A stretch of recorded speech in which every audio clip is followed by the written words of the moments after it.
Hi, everyone. Welcome back to PlanFirst Live, and welcome to you, Nick. It's good to see you again after your break last week. Today, we're going to be talking about designing for multi-generational living. Just a little bit about myself. I'm a South African registered architect living in Auckland, and joining me today is Nick Leko. Nick, go ahead and you're welcome to introduce yourself. Can you hear me, Nick? Oh, I think Nick's frozen up. Let's try and get Nick back.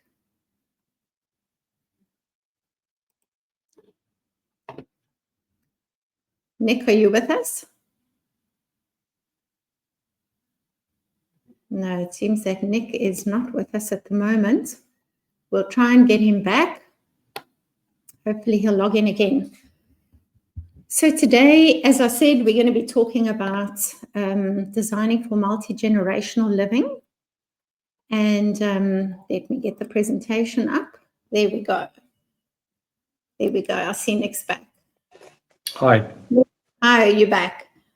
Yes. All right. Would you like to introduce yourself briefly, Nick? Hello, Sian. Hi, everyone. Nick Leko. I run an architecture practice here in Wellington. I've been running that for approximately 13 years, and we specialise in residential renovations, probably about 80% of our work and 20% custom design and builds. All right, great. Thank you. All right. Nick, what is your thought on multi-generational living? If we take design out of it. A good topic. We've covered this a little bit in past sessions. It is something we're seeing an increase of. I think effectively it's partly an economic condition of how expensive housing is becoming. We're obviously seeing it in the government's policies as well, in the sense that they're relaxing the ability to build up to 60 square metre dwellings on an existing property. In most cases, that is for the purpose of an extended family, not just for extra rental purposes. Yes. I must say, from my own personal experience, I've lived multi-generational for a number of years, where I've had my parents living with me as well as obviously myself and my children.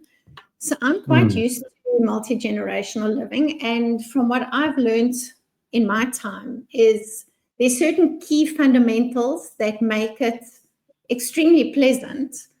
And we'll go through those now. So, I think one needs to design it and handle it in such a way that everyone's got their own space. If you look at, I'm just going to say grandparents and children, their needs are very different. And children can get boisterous, especially young children. Yes. So noise can become a little bit too much for the parents or the grandparents. But let's dive in and have a look, and we'll chat as we go.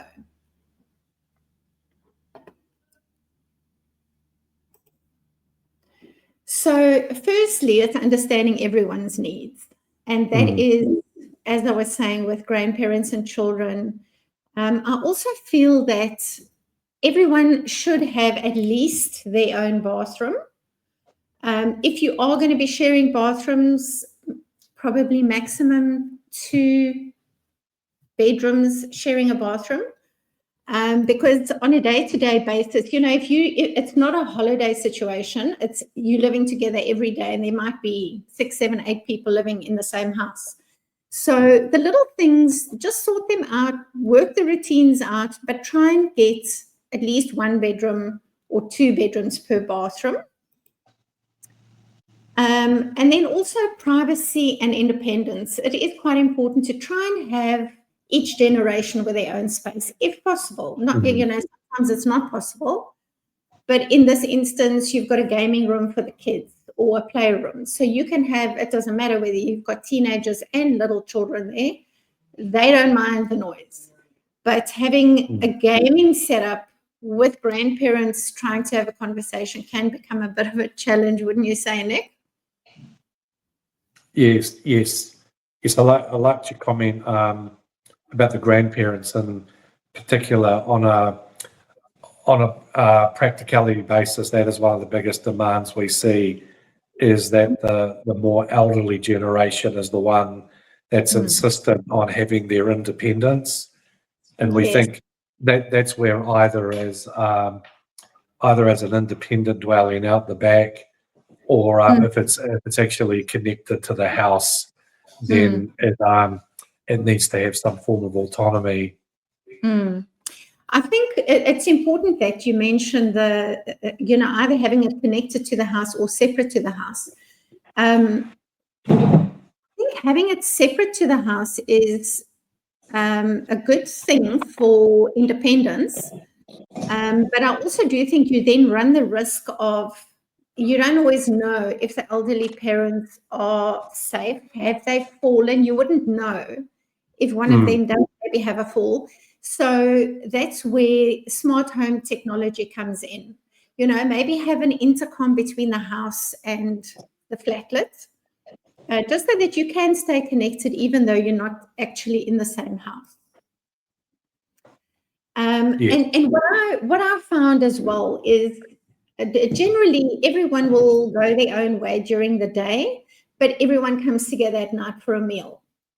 So make sure that those zones, that the zone where the family comes together is big enough, and it does have maybe more than one seating area. If everyone's cooking together, make sure the kitchen's big enough to accommodate people cooking together. Have an island so that people can cook on, or people can be seated on both sides of the island, so that if one person is cooking, at least there's conversation going on. It actually becomes a bit of a social hub. And then accessibility, this is more important for the older generation, is if you can, not everybody wants the accessibility features very visible. So you can subtly put grab rails in. You can put ramps in between areas, which later on, if you should want to remove them, you can. Nick, I don't know whether you've ever had a client asking for something like that. Sorry, Sian, I'm just trying to get some power on my laptop. Apologise. Calm down. Just keep talking for 1 second. I'll just get myself organised. I'm sorry about that. Okay, let's have a look where we are. We just had a data outage. Oh my goodness. Technology. Yeah. We're going to move then along to layout and zoning. So as I mentioned previously, zoning is important. Have your public zones, have your private zones, which would be your bedrooms and your bathrooms. Public zones would be your lounge, kitchen areas, your outside patio areas. The garden is also considered, as part of that public zone.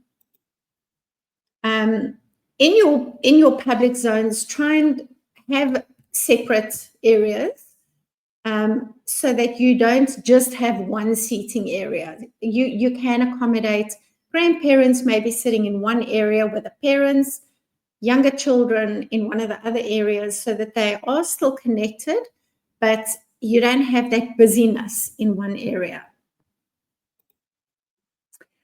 I like this slide in particular, which is flexible rooms.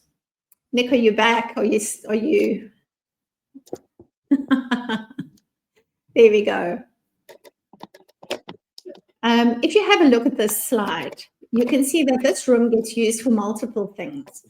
They've got the bed, which can fold up during the day when it's Hi, with you? Yeah, and then it actually becomes a lounge.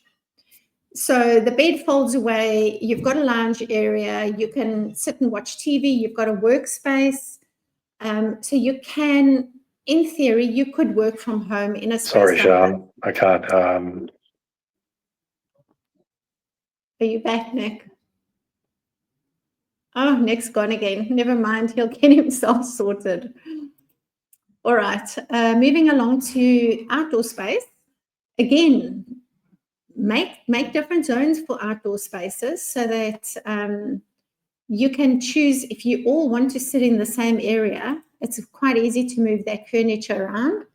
But, maybe have divisions outside with hedges or vegetation so that that connection is there, yet it's separate. Then just a couple of practical design features that we'll have a look at. But before we do that, maybe we'll go to a few questions. Nick, what do you think? Are you ready for a question? Sure.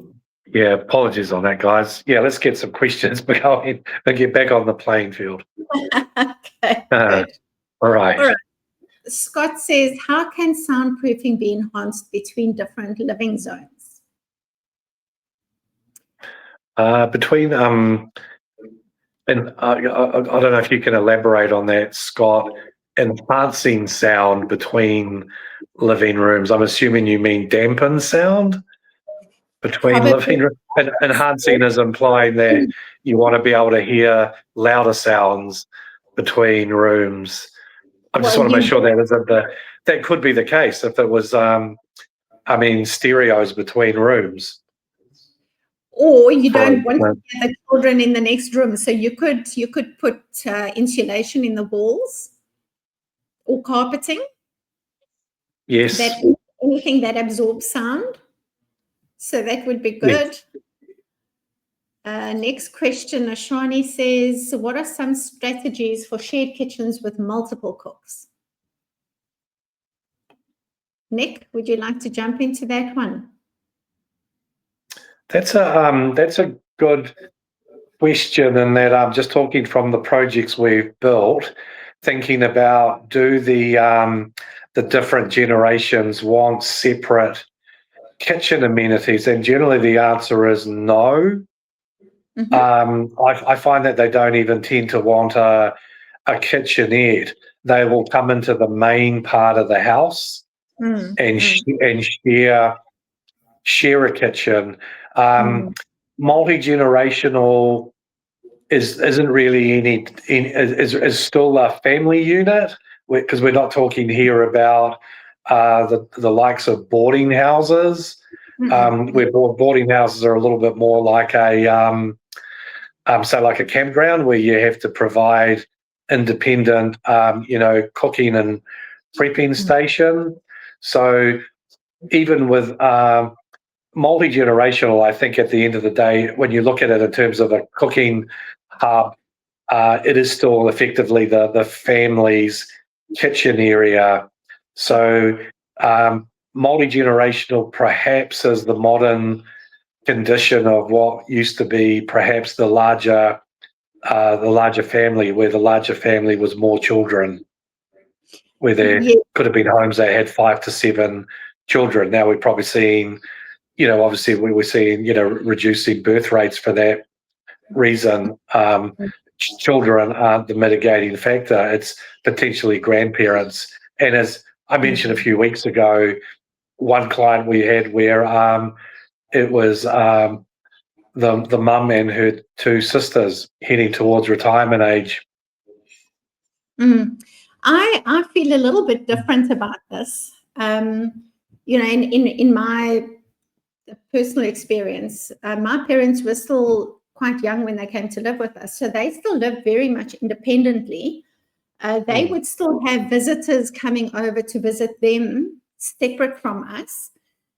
So they actually had their own front door, and they had a small kitchenette as well. So they were totally independent, although we did spend a lot of time during the week, especially, having dinners together at night. But there was that flexibility that they didn't feel that they had to always be part of the family unit. They could still be independent, cook their own suppers should they want to.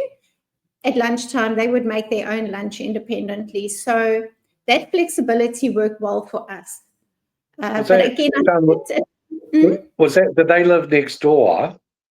We all lived in the same house, but right. But we had 2 front doors essentially. So okay. So yes, it actually, the house that we lived in used to have a home office, And that was Mm. what became their lounge. So it had an outside door already, and that just became the front door. And it worked brilliantly well. So I think it depends on the family and the circumstances. Obviously, if it's really elderly parents that need a lot of care, that wouldn't be too much of a big deal for them. I think there's we're here to talk about architecture and design. It's a topic that you can't separate, unfortunately, from the socioeconomic conditions.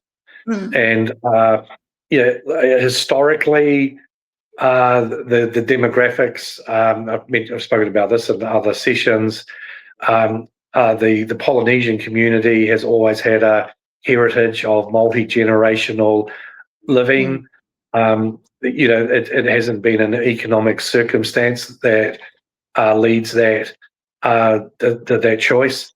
The multi generational living, I think we're seeing, is very much in part, I believe, to housing affordability.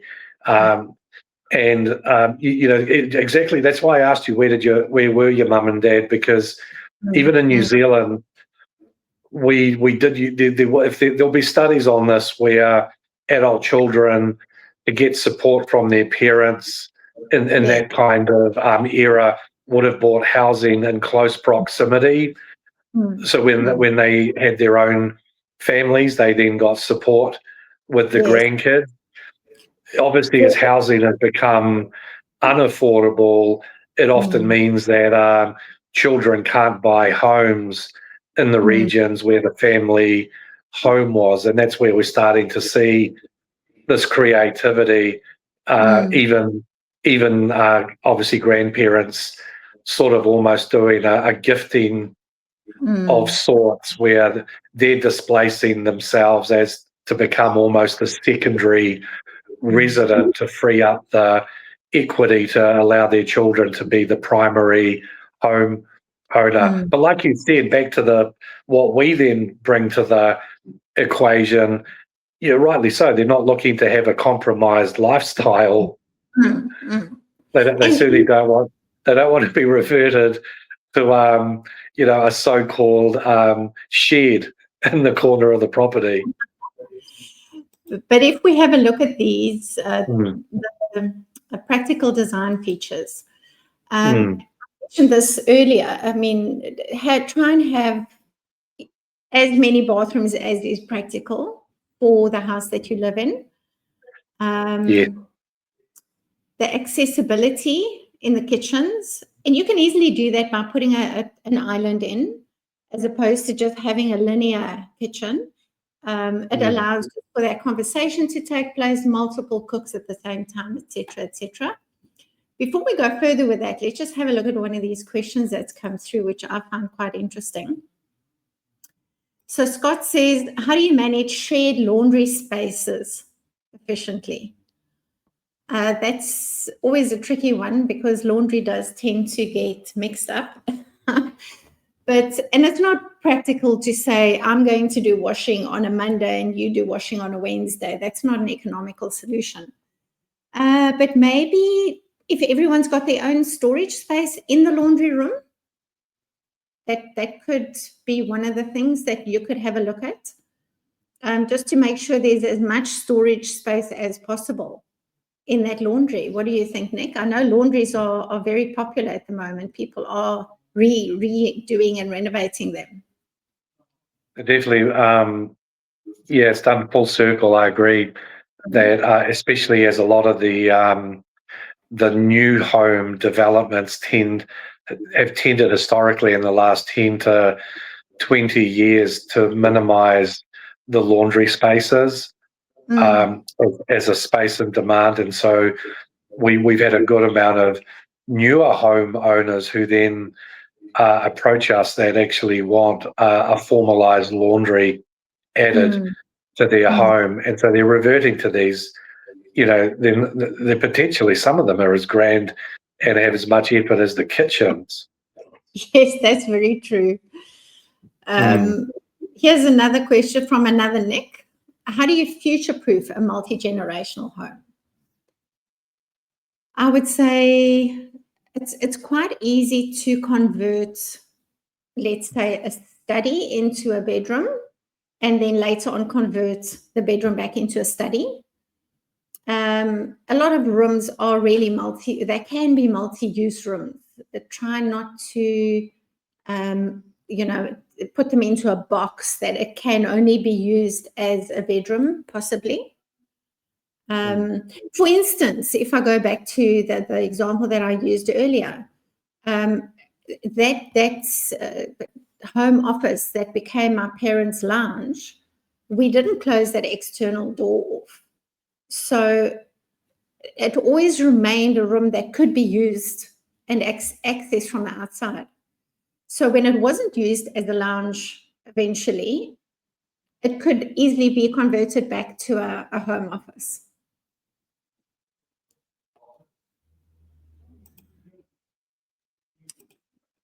And then again, storage.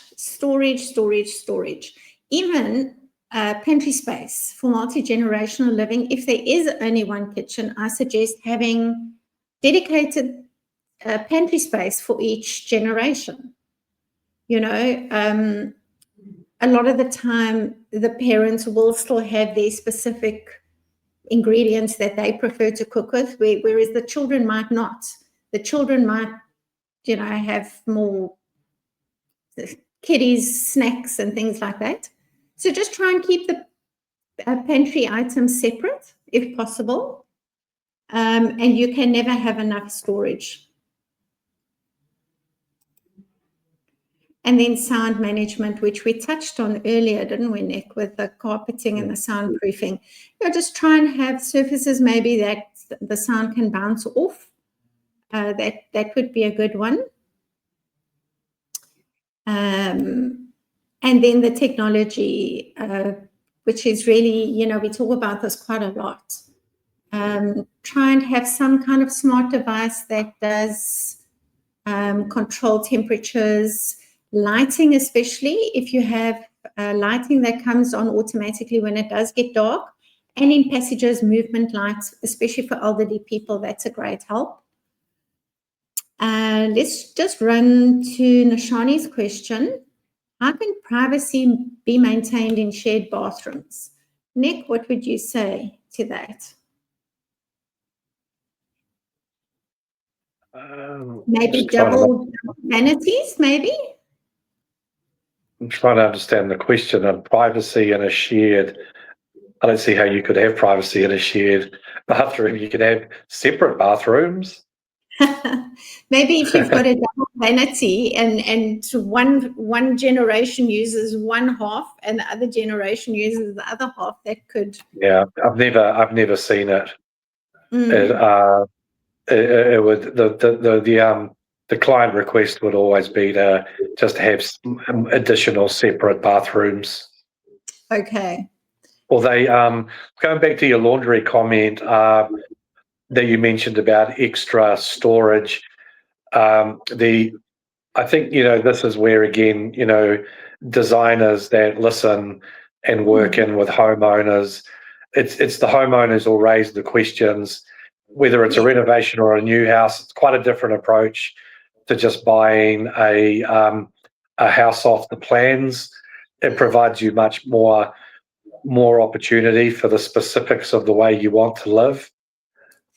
Well, that is a good. But I've never come across a bathroom that has, say, like internalized partitioning. It's very much dependent on the family that lives there, I think. Each family is different, and everyone's needs is different. So again, one's got to listen to what the client's needs are. Correct. Yeah, it's all about balance. If you look at this image, for instance, that could be quite a nice teenager's room because they don't necessarily need a totally separate bathroom. This was most probably one room that the teenager wanted his own space, and there wasn't room to put an additional bathroom. So they've come up with a solution, which I think could work.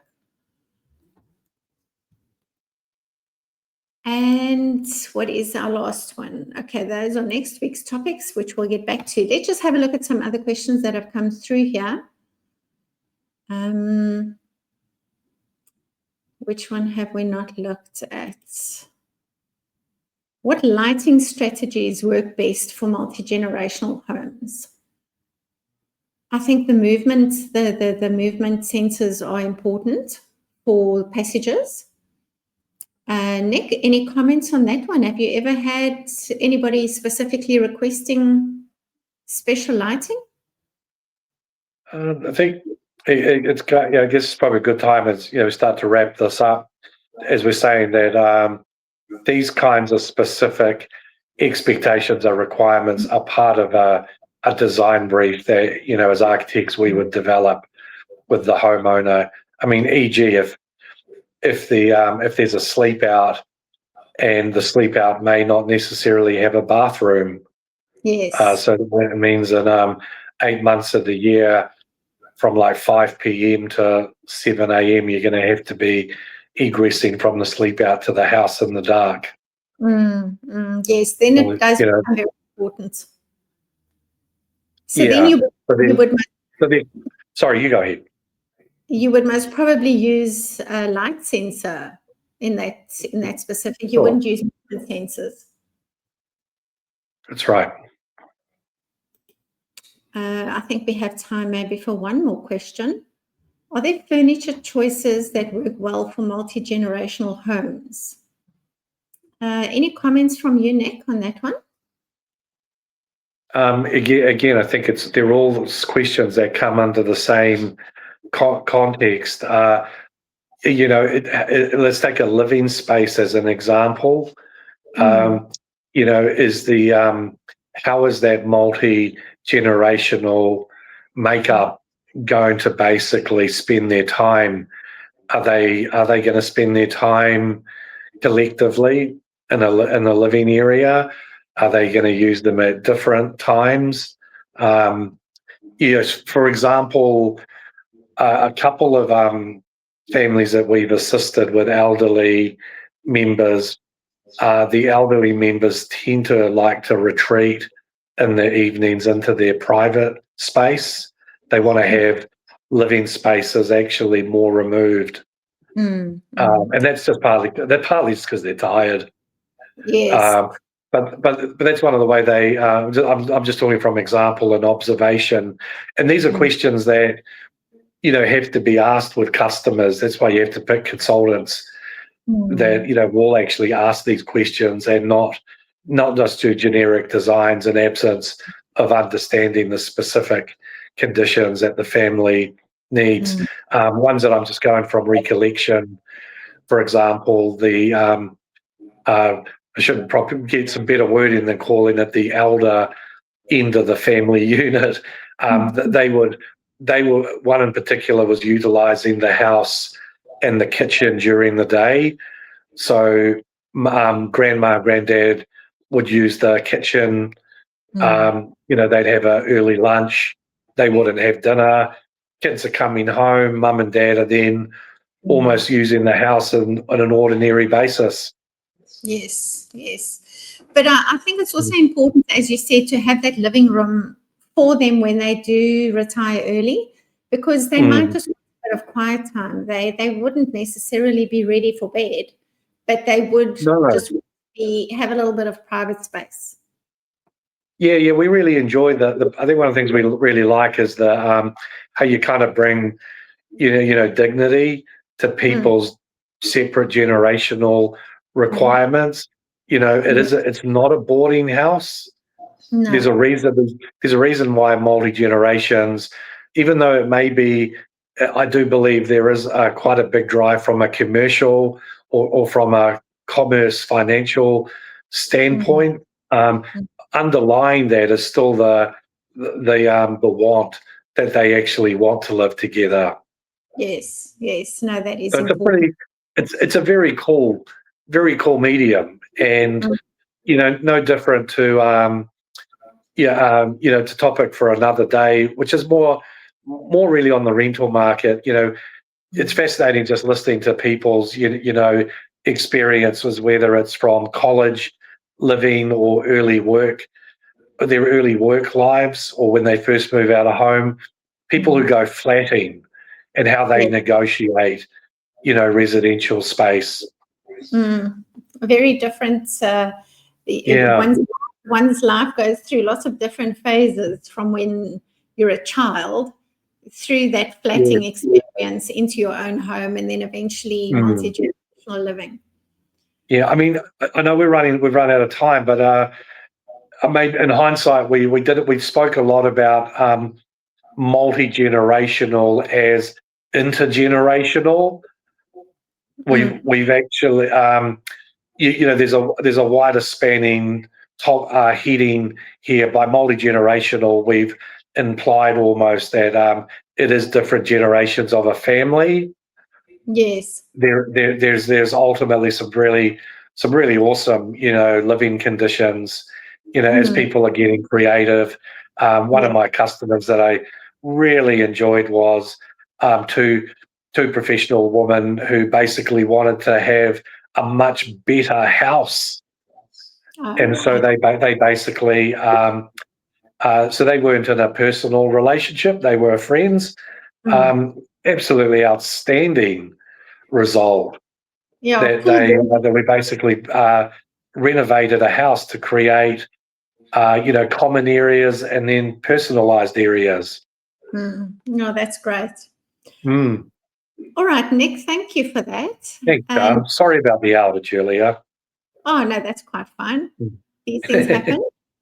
Next week's topic, we're going to be talking about flexible work from home spaces. So that's going to be an interesting one.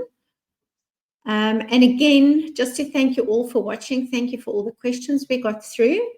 And if we didn't get to your question today, please feel free to reach out. Our details, as usual, are on the screen. And we'll see everyone again next week. Thank you, Nick. Good stuff. Thanks, Sian. See everyone. Bye-bye.